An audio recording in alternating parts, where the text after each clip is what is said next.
कण कण राधा कृष्ण की लीलाओं का साक्षी है। वृंदावन का नाम आते ही मन पुलकित हो उठता है। श्री कृष्ण की दिव्य अलौकिक लीलाओं की कल्पना से ही मन भक्ति और श्रद्धा से नतमस्तक हो जाता है। हम जब भी वृंदावन की बात करते हैं तो श्री कृष्ण के साथ साथ राधा रानी का नाम स्वतः ही जीवा पर आ जाता है। परंतु क्या आप जानते हैं कि वृंदावन में एक ऐसा भी स्थान है जो मीराबाई के नाम से प्रसिद्ध है। मीराबाई, जिसने कृष्ण की भक्ति में अपना सब कुछ त्याग दिया। वृंदावन राधा जी का धाम है, तो मीरा ने भी श्रीधाम वृंदावन में 15 वर्ष तक रहकर अपनी साधना से प्रभु श्री कृष्ण के प्रति अपना अगाध प्रेम जताया है। यहाँ गिरधर ने उन्हें साक्षात दर्शन दिए, तो मीराबाई का हृदय भी पुलकित होकर गा उठा।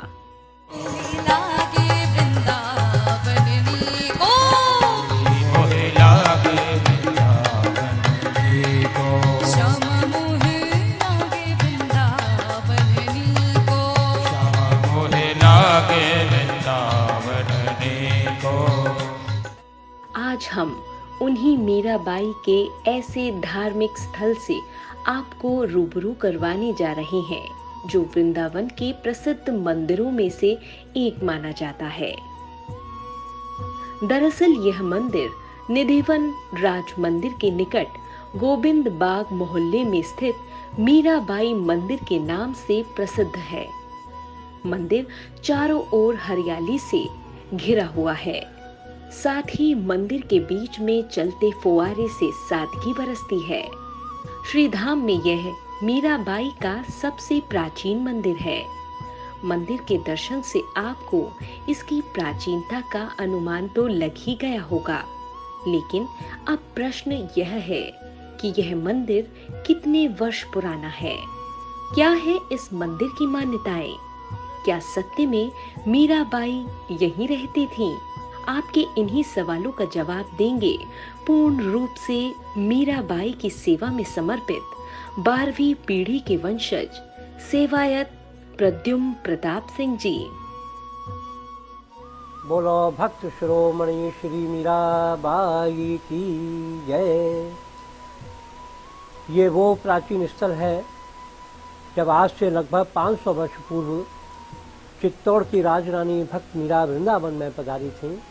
तब इसी मंदिर में मीरा जी ने 15 वर्ष से 20 वर्ष के आसपास श्री गिरधर गोपाल की उपासना की। मध्य में मीरा जी के प्यारे गिरधर गोपाल है।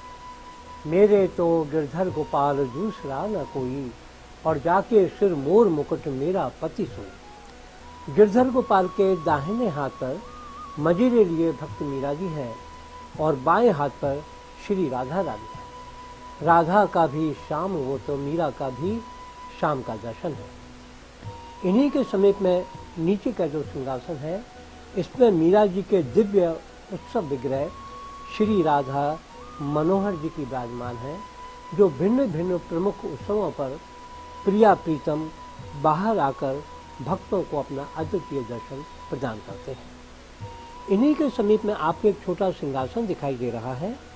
इस सिंहासन में मीरा जी के अति प्राचीन प्रकट वो सेवित शालिग्राम जी हैं, जो मीरा जी के सौतेले देवर विक्रमजीत सिंह राणा ने मीरा को मारने के लिए प्रथम विष का प्याला भेजा, जो प्रभु कृपा से अमृत हो गया। तदुपरांत फूलों के पिटारे में छिपा करके भयंकर सर्प रख भेजा और ये मिथ्या कथन कहला भेजा कि मीरा जी आपकी पूजा के लिए आज राणा ने शालिग्राम अर्पित किया। मीरा अत्यंत प्रसन्न हुई और नेत्र मूंद करके जैसे ही मीरा जी ने उस पिटारे को खोला, सांप बाहर निकला, किंतु मीरा जी के भक्तिपूर्ण उंगलियों के स्पर्श से धीरे धीरे धीरे सिकुड़ करके शालिग्राम बन गया। आपको दिखाई दे रहा है पीछे सिंबल है सांप का, और वो जी शालिग्राम तो सिंहासन में विराज है। जो कितना सौभाग्य है कि इस मनोहारी दर्शन को और शालिग्राम जी को, मीरा जी को, गिरधर गोपाल को आप लोग अपने नयनों के द्वारा अपने हृदय के अंदर समा रहे हैं। प्रद्युम्न प्रताप सिंह जी ने बड़ी ही खूबसूरती से मंदिर के गर्भगृह में विराजमान विग्रह का वर्णन किया। तो चलिए अब आपको मंदिर की परिक्रमा कराते हुए अन्य महत्वपूर्ण तथ्यों से अवगत कराते हैं। अब मैं आपको इस प्राचीन मंदिर की परिक्रमा का दिग्दर्शन करा करके मीरा जी का भजन कुटी का भी आपको अवलोकन कराने जा रहा हूँ। आइए।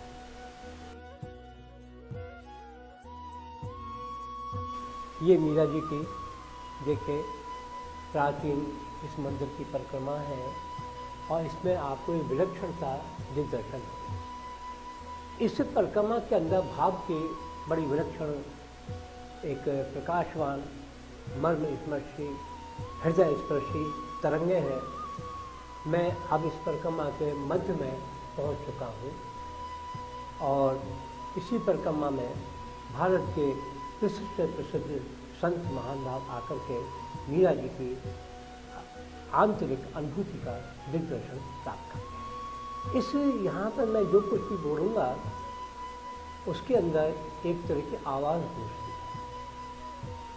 बोलो भक्त शिरोमणि श्री मीरा बाई की जय। बोलो मीरा के गिरधर गोपाल की जय। ये आवाज़ जो है ये हृदय की आवाज़ है। ये वो तरंगनी है जब मीरा जी अपने प्रेम विहल होकर के यहाँ भजन को गाती थी और कुछ समय के लिए झूम जाती थी प्रभु की अद्वितीय भक्ति में। आइए मैं आपको परिक्रमा में आगे ले जा करके धीरे धीरे ये आवाज़ गूंजती हुई समाप्त हो जाएगी। ये देखिए ये मीरा जी की प्राचीन भजन कुटी है। आप इसके अंदर एक ऊपर सिंहासन में चित्रपट देख रहे हैं। ये मीरा जी का वास्तविक बहुत प्राचीन चित्रपट है। इस चित्रपट के अंदर कत्थई रंग जो दिखाई दे रहा है पृष्ठभूमि, वो यहाँ पर पहले जंगल था। मीरा जी के समय में ये इतना कच्चा छोड़ा गया था उनकी भजन कुटी के लिए और सफ़ेद रंग में यमुना किनारा दिखाई दे रहा है। हमारे बचपन में प्रतिवर्ष यमुना मंदिर के अंदर तक आ जाया करती थी। इसी चित्रपट में आपको एक छोटा सा सिंहासन भी दृष्टिगोचर हो रहा है जिसमें काले काले शालिग्राम हैं जिनका मैंने अभी मंदिर के अंदर स्थापित किए हुए हैं, मीरा जी ने स्थापित की है। इस कुटी की एक विशेष महत्ता है जो मैं आप भक्तों तक पहुंचाने का प्रयत्न कर रहा हूँ। जब मीरा जी वृंदावन में तपस्या कर रही थी इस मंदिर में, तो उस समय जीव गोस्वामी नाम के समीप में राधा दामोदर मंदिर है। उच्च कोटि के चैतन्य मतनारी भक्त जीव गोस्वामी निवास करते थे। उनकी कठोर प्रतिज्ञा थी कि मैं ब्रह्मचारी थे कि मैं जीवन पर्यंत किसी स्त्री का दर्शन नहीं करूँगा। मीरा जी को आश्चर्य हुआ उसका कारण जानने के लिए कि गुरुदेव क्यों नहीं स्त्रियों का दर्शन करके द्वार पर पहुँची। अंदर से जीव गोस्वामी जी का प्रत्युत्तर आया, स्त्री मोह माया का जाल है और प्रभु की भक्ति में बाधक है। तब मीरा जी ने कहा, मैं तो ये जानती हूँ कि वृंदावन में एक ही पुरुष है, भगवान श्री कृष्ण। महाराज मुझे क्षमा करें, आप भूल बैठे हैं कि आपको जन्म देने वाली भी आपकी परम प्रिय माँ है। आप नारी को माँ की दृष्टि क्यों नहीं देखते जिसके आंचल में छुपकर कभी आपने भी दुग्ध पान किया है। इस ब्रज की डाल डाल और पात पात, यहाँ तक कि कण कण में राधा और गोपियों का वास है। देवों के देव महादेव भी जब ब्रज में पधारे हैं तो वे भी गोपी रूप धारण करके आने से गोपीश्वर महादेव कहलाए हैं। ये कहती हुई मीरा इस स्तर पर वापस आई। जीव गोस्वामी कोई साधारण संत नहीं थे, परम उच्च कोटि के तपस्वी थे। वो सोचने लगे कि अब तक मैं कहाँ था। एक नारी भक्त मीरा के हृदय से निकली दिव्य वाणी को सुनकर उनका स्त्री पुरुष के भेद का पर्दा क्षण में ही तार तार उठा। शिष्य से पूछे वो अद्भुत नारी कौन थी।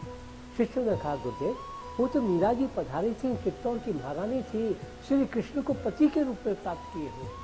मुझसे बड़ी भारी भूल हो गई, कहाँ रहती है। शिष्य ने कहा, महाराज बिल्कुल यहाँ से सामने नजर करो, राधा दामोदर यहाँ के बीच में दूरी मुश्किल से 2-3 मिनट की है और जब वो हरियाली होगी तो सामने ही दिखाई देता था मीरा जी का मंदिर। तत्क्षण ही नंगे पांव भागे आए। मीरा माँ के चरणों में वंदन करके बोले, मुझसे भूल गए, मेरे अपराध को क्षमा कर।